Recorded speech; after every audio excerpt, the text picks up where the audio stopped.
কাজ আছে এটা বাতিল করতে হবে। আজকে থেকে তোমার নাম রাখলাম আব্দুল্লাহ বিন বাদাই, তুমি মুসলমান হয়ে গেলা, তুমি আমার ভাই হয়ে গেলা।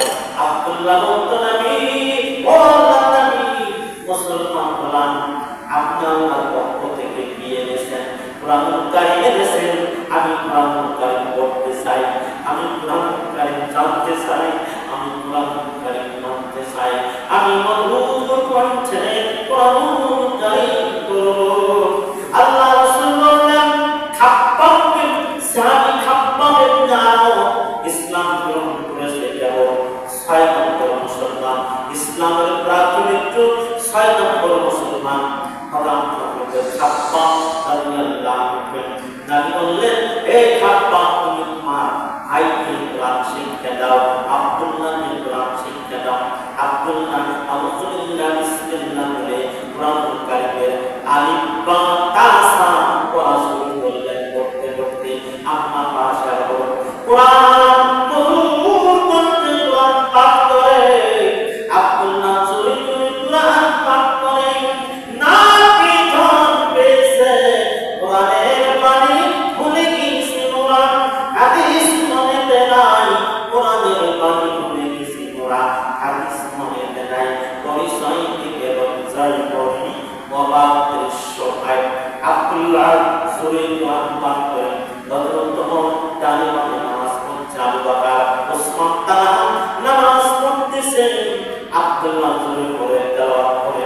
আব্দুল্লাহ তাআলা, এই আব্দুল্লাহ এটা আসতে ভাই, আসতে আমাদের নামাজের ব্যাপার হচ্ছে, আমাদের কোরআন পড়া লেখা হচ্ছে, আমার নবী বলতেন, ওমর আবু বকর তোমরা কেউ কোনদিন ইসলাম কবুল করার জন্য ল্যাংটা অবস্থা শোনেন, উলঙ্গ অবস্থা শোনাই, তোমাদের ভাই আব্দুল্লাহ উলঙ্গ অবস্থা এসেছে, চাচা তার সব কিছু খুলে নিয়েছেন। এই ওমর আবু বকর তুমি তোমরা একটু কষ্ট হলো মেনে নাও, ওকে কোরআন পড়ার সুযোগ করে দাও। আব্দুল্লাহ সুরে সুরে কোরআন পাঠ করছে। নবম হিজরি রজব মাস, তাবুকের যুদ্ধে তামামা বেজে উঠেছে, তাবুকের যুদ্ধে তামামা বেজে উঠেছে।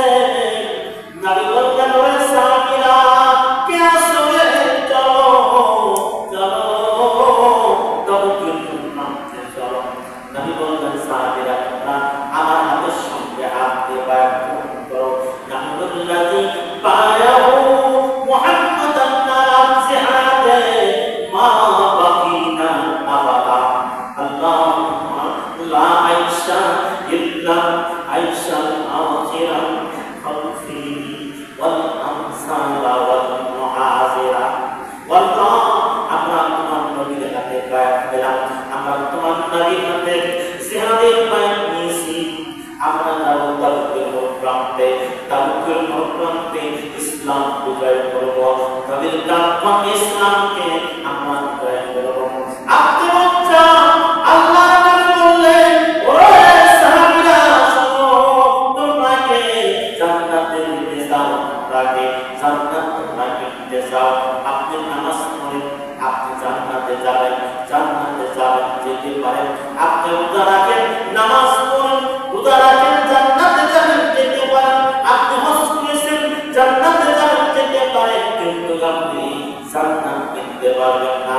আল্লাহ বলেন সূরা তাওবা 9 নম্বর সূরা 109 নম্বর আয়াত, ইন্নাল্লাহা হাসতারা মিনাল মুমিনিনা আনফুসাহুম ওয়া আমওয়ালাহুম বিআন্না লাহুমুল জান্নাহ। আল্লাহ রাসূল বলেন, আল্লাহ তোমাদের কাছে জান্নাত বিক্রয় করবে, আল্লাহ জান্নাত বিক্রয় করবে তোমাদের জান এবং মালের বিনিময়ে। তোমরা আল্লাহর রাস্তায় দিন বিজয়ের জন্য জিহাদ করবে। এই জিহাদে নয় তোমরা আগে মারবে, পরে মরবে। সব সাহাবারা চলছে সেই তাবুকের প্রান্তে যাবে।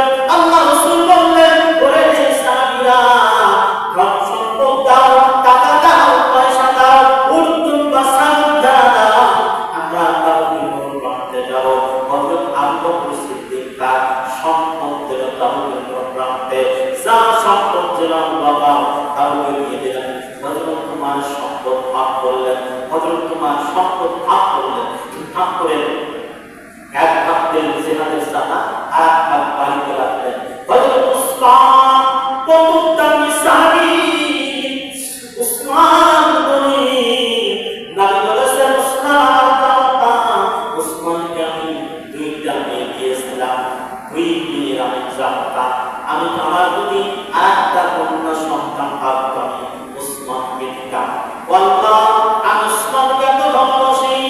উসমান যখন কবরের পাশে হেঁটে যেতেন, হযরত উসমান কবর থেকে হাউমাউ করে কাঁদতেন, চোখের পানি ঝরঝর করে পড়ত।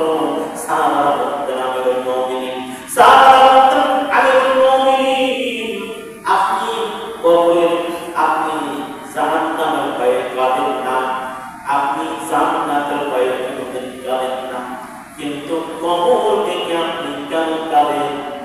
কবর থেকে কেন আপনি হাউমাউ করে কাঁদেন? হযরত উসমান বলতেন সাহাবীরা, নবী বলেছেন আখিরাতের খাঁটি তিনটা হয়, আখিরাতের খাঁটি তিনটি হবে।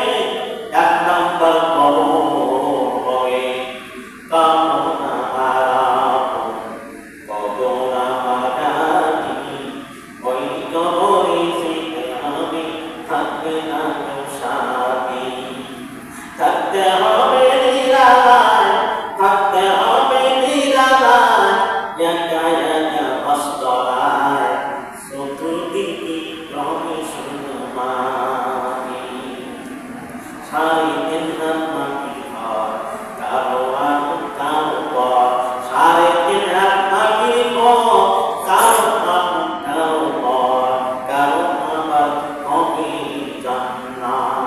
উসমান বললেন দুইটা আবার উসমান কবর দেখি হাওমাও করে কাঁদতেন।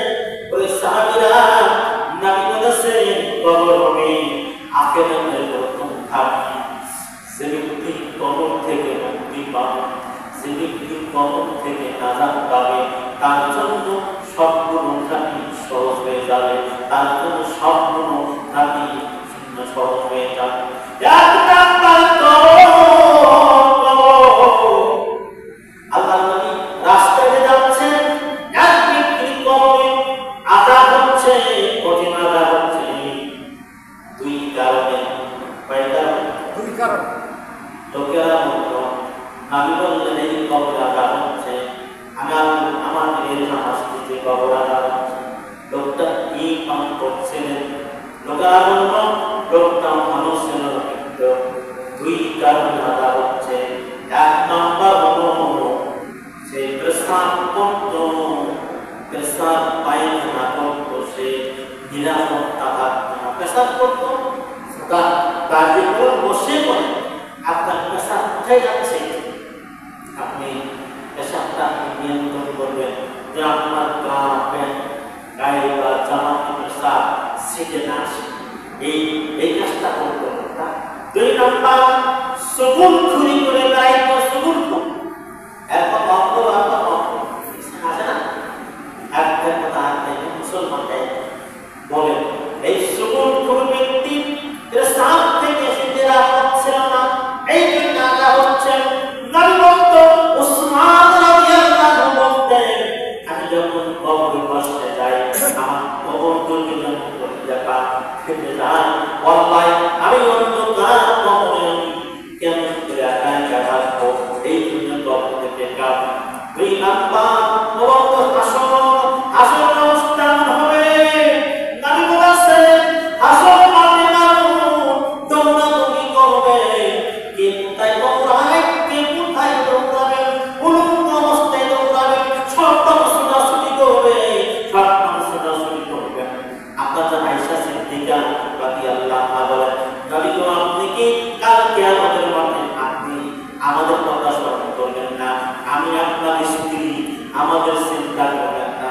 নবী বলেছেন আয়েশা তিন সময় তিন জায়গায় কারো দিকে তাকাবো না, কারো দিকে একবার নিজের চিন্তায় আমি থাকবো, কারো দিকে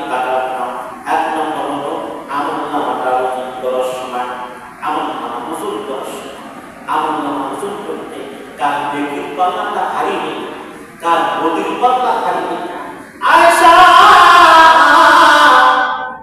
তারা বাস্তব প্রমাণ দিচ্ছে যারা পরীক্ষা দিয়েছে আলেম ফাজল কামেল তাদের মধ্যে পরীক্ষা দিয়েছেন দেখবেন পরীক্ষা যদি রেজাল্ট হবে সেই দিন যে পরীক্ষার্থী সে নিজের পরীক্ষার ফল নিয়ে ব্যস্ত কি বলে ঠিক না কারো চিন্তা করে না আমার যদি রেজাল্টটা ভালো হয় বন্ধুরা নাম দেখবেন অমুক নাম্বার দেখবেন অমুকের নাম্বার দেখবেন যেমন দেখবেন তার ওই রেজাল্ট সিটের মধ্যে তার নাম্বার নাই তাই ফেল পেরে গেছে তার নাম্বার নাই সেগুলো সবে আর কারো দিকে দাঁড়াবে না কারণ কে পাস করলো কে ফেল করলো নিজের পাশে খবর নাই আর কারো পাশে খবর দিতে দেবেন ও নাকি বলেছেন হাসের অবস্থা হবে আমার নাকি বলেছেন আয়সা দিন সময় আমি তোমার দিকে লক্ষ্য করবো তোমার দিকে তাকাবো না কোন রাখবো না